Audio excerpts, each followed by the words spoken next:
នេះ3នាក់បាទជិះមកដល់ព្រឹកតែម្ដងហើយបាទប៉ុន្តែអ្វីដែលសំខាន់ខ្ញុំ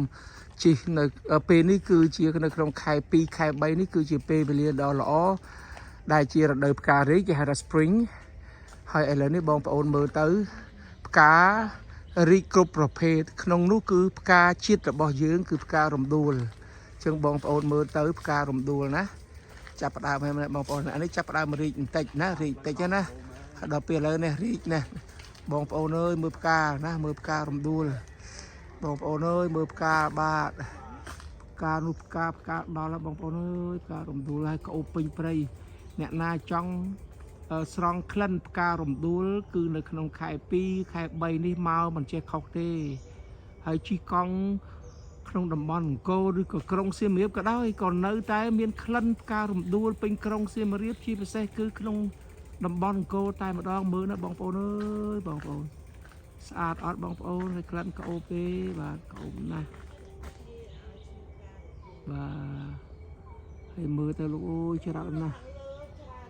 បាទនៅខាងលើច្រើនណាស់ប៉ុន្តែយើងស៊ូមពីមិនដល់ហើយវានៅល្ងឹតឡើយទៅផ្ទៃមេឃណាបាទហើយខាងលើណខាងលើនៅលោកអើយបងប្អូនអើយណច្រើនណាស់ច្រើនមែនតែននៅពេញព្រៃតែម្ដងបាទហើយឆ្នាំនេះផ្ការំដួលច្រើនជាងឆ្នាំទៅមូលហេតុដែលឆ្នាំនេះផ្កាវារីកច្រើនដោយសារតែអាកាសធាតុល្អជាងឆ្នាំទៅគឺចេញមកគឺដិតតន្តិចងាប់អស់លីងបាទឆ្នាំនេះគឺច្រើនមែនតែនតែម្ដងបាទដឹងហើយវានៅខ្ពស់ពេកហ្នឹងហើយឥឡូវនេះណាហ្នឹងហើយបងប្អូនហើយអ្នកស្រុកសៀមរាបយើងគាត់ដើរបេះផ្ការំដួលណាដើម្បីធ្វើជាកម្រងផ្កាលក់ណាហើយច្រើនណាស់បាទច្រើនណាស់ពេញព្រៃទាំងអូដល់បងប្អូនអើយវារឿងល្ងឹតបន្តិចបងប្អូនរឿងល្ងឹតណាវាសារវានៅយើងល្ងឹតណាថ្ងៃតែម្រះដល់ពេលយើងស្រូមមើលអត់សូវឃើញទេបងប្អូនហើយវាអ្វីដែលអស្ចារ្យបងប្អូនណាណែមើលឲ្យហើយណាជិះកង់ក្នុងព្រៃហើយនឹងបងប្អូនមើលហើយគាត់ដើរចូលទៅណាបាទគាត់ដើរចូលទៅហើយមើលហើយនេះគឺជាគុបរៈនេះគឺជា gate គឺជាខ្លោងទ្វារនៃប្រាសាទមួយបងប្អូនដឹងខ្លោងទ្វារប្រាសាទអីទេហើយមានប្រភព4ហើយស្ងាត់ជ្រាបល្អណាស់គ្មានអ្នករំខានទេបងប្អូនបាទគ្មានអ្នករំខានទេហើយផ្កាមិនមែនតែផ្ការំដួលទេណាផ្កាស្អីក៏រីកដែរណាបងប្អូនរីកទាំងអស់មើលណាផ្កាសពសារពើទាំងអស់បាទផ្កាអីក៏រីកដែរបាទនេះឥឡូវផ្កាមួយមុខទៀតទៅណាផ្កាបាទណាបាទស្អីក៏មានដែរផ្កាស្អីក៏មានដែរបាទហើយឥឡូវនេះផ្កាមួយមុខទៀតណារំដួលបងប្អូនអើយរំដួលទៀតណាបងប្អូនមិនដឹងជាយកទៅឯណាទេបងប្អូនអើយរំដួលពេញព្រៃតែម្ដងឃើញទេបងប្អូនឃើញរំដួលទេបាទគឺច្រើនណាស់ស៊ូមទៅលើទៀតហើយមិនដឹងជាយកទៅឯណាទេហើយក្អូបណាស់បងប្អូនអើយក្អូបណាស់ណែមើលហើយខ្ញុំស៊ូមឲ្យមើលទៀតណាបាទអានេះយើងមើលគាត់បានបន្តិចមើលនេះពេញព្រៃតែម្ដងបាទពេញព្រៃតែម្ដងច្រើនណាស់អ្នកណាខ្លះចង់មកលេងជិះកង់បាទហិតផ្ការំដួលឈឺក៏ជាដែរគ្រាន់តែបានហិតណាគ្រាន់តែបានហិតឈឺក៏ជាដែរណាបងប្អូនមើលណាផ្កាពីច្រើនពេកតែម្ដងណាបាទអូយខោបណាស់បាទហើយខ្ញុំស៊ូមមិនអស់ទេបាទនេះខាងនេះទៀតណាខ្ញុំស្រូមមិនអស់ទេខ្ញុំទាញកាមេរ៉ាវាអត់អស់ហើយខ្ពស់ផងណាបាទពេញព្រៃតែម្ដងបងប្អូនណាណាពេញព្រៃតែម្ដងបាទគួរឲ្យចាប់អារម្មណ៍ណាបងប្អូនអើយនេះស្ញេះតែម្ដងខ្ញុំទាញហ្នឹងណាខ្ញុំទាញកាមេរ៉ាដើម្បីចាប់យកណាបាទមើលឃើញទេ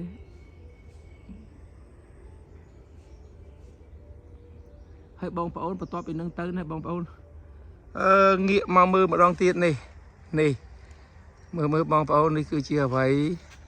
បាទគឺជាគុបរៈគឺជាខ្លោងមួយដែលមានប្រភពព្រះពោធិសត្វណាដល់ស្រស់ញញឹមបាទក្នុងន័យយើងគេហៅថាការតាំងសមាធិណាបាទជាពិសេសតំណាងឲ្យយើង compassion បាទមានន័យអត្ថន័យយ៉ាងល្អបាទខ្ញុំវាមិនមានពេលវេលាដើម្បីបញ្យល់វែងឆ្ងាយតទៅទៀតបាទដោយសារតែពេលបាទកាមេរ៉ាខ្ញុំវាចិត្តអស់ផងបាទផ្កាច្រើនណាស់លោកអូយផ្កាច្រើនណាស់ស្អាតណាស់ស្ងាត់ល្អណាស់ក្នុងព្រៃបាទអត់មានមនុស្សរំខានទេផ្លូវនេះក៏មិនមានអ្នកណាគេដល់អ្នកស្រុកឬក៏អ្នកយើងជិះកង់បានមកណា បើមិនចឹងទេអត់មាននរណាគេមកដល់ទីនេះទេបាទ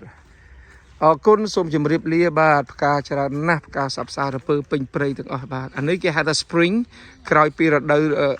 រងាធ្លាក់ផុតហើយគឺដល់សឹកឈើជ្រុះឥឡូវផុតពីសឹកឈើជ្រុះទៅផ្ការីកហើយបាទអរគុណជម្រាបលាតោះបន្តដំណើរជិះកង់តទៅទៀតអូខេតែសារมันមានពេលវេលាគ្រប់គ្រាន់ដើម្បីប្រមូលថតយកផ្កាទាំងអស់នៅក្នុងព្រៃណាតែគាត់នៅចង់ជំរាបថាដើមឈើយើងនៅក្នុងតំបន់អង្គរនេះវាមានជាងដូចជាតាមខ្ញុំចាំដូចជាជាង200ប្រភេទឯណោះដល់អញ្ចឹងទៅការក៏វាមានច្រើនប្រភេទដូចគ្នាដែរបាទយើងជញ្ជាំងកំពែងប្រាសាទបាទជញ្ជាំងកំពែងប្រាសាទនៅក្នុងព្រៃណាគឺជញ្ជាំងកំពែងប្រាសាទបន្ទាយក្តីបងប្អូន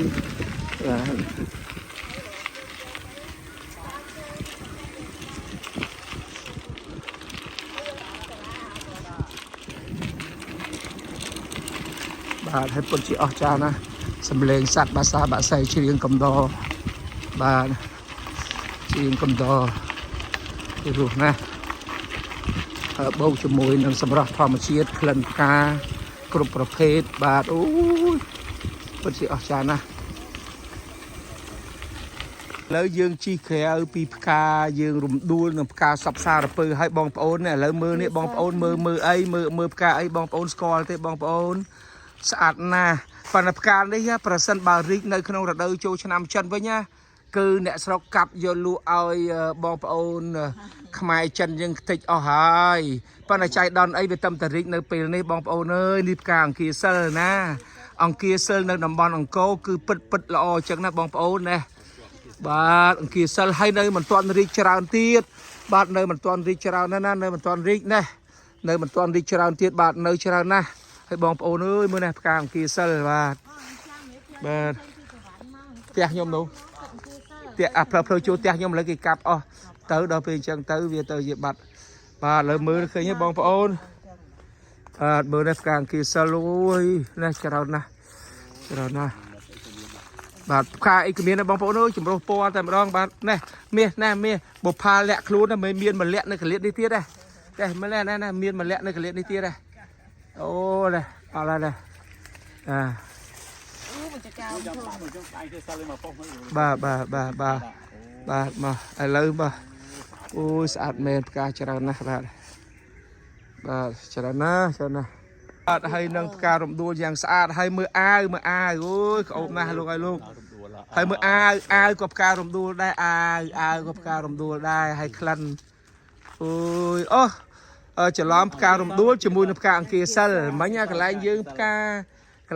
រំដួលកន្លងផុតទៅមិញហើយឥឡូវនេះគឺពាក់បាទអានេះចង់និយាយថាអាវផ្ការំដួលក៏មានផ្ការំដួលក៏មានផ្ការំដួលពិតហើយផ្កាអង្គាសិលក៏មានពិតដែរបាទអស្ចារ្យណាស់បាទធម្មជាតិពិតល្អណាស់អាតពណ៌ហ្នឹងឡើងបងប្អូនអើយបើជិះកង់នៅផ្លូវកង់អង្គរនេះហៅក្រោយប្រាសាទបន្តិចក្តីគឺសភនភាពគឺវាអញ្ចឹងមើលផ្ការំដួលវាស្រស់ញញឹមហើយនៅផ្កាណែអង្គាសិលបងប្អូនអង្គាសិលគឺស្អាតណាស់បងប្អូនអើយឃើញពេញចិត្តឲ្យសប្បាយណាស់បងប្អូនអើយសុខភាពល្អណាស់ហើយដកដង្ហើមយើងមួយតាមព្រៃបងប្អូនគឺបរិយាកាសល្អហើយសួតយើងគឺទទួលបានល្អណាស់បងប្អូនបាទបងប្អូន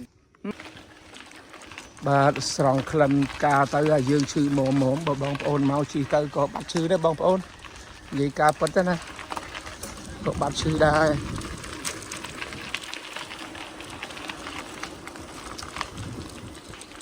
ក្លិនពិតជាស្រស់ស្អាតណាសម្រាប់ធម្មជាតិស្រស់ស្អាតហើយក្លិនផ្កាក្រអូបសត្វសារពើទាំងអស់នៅតំបន់អង្គរយើងនេះអរគុណ